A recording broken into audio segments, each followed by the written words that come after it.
کہاں بارش برسے گی، کہاں ٹھنڈ خون جمائے گی یا دھند سب کچھ دھندلائے گی، محکمہ موسمیات نے سب بتا دیا۔ ملک بھر سے موسم کا مکمل احوال جانیے اس ویڈیو میں۔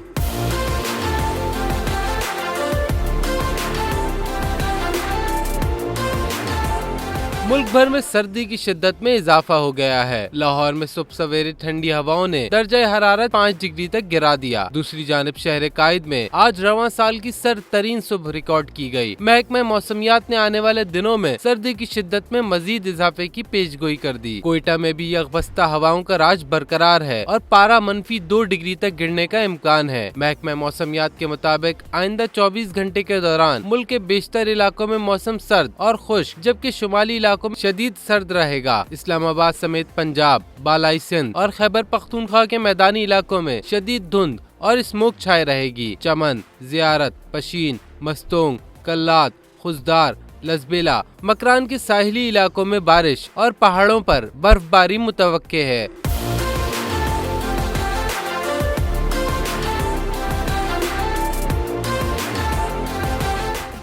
سبسکرائب کریں اور بیل دبائیں تاکہ کوئی خبر رہ نہ جائے۔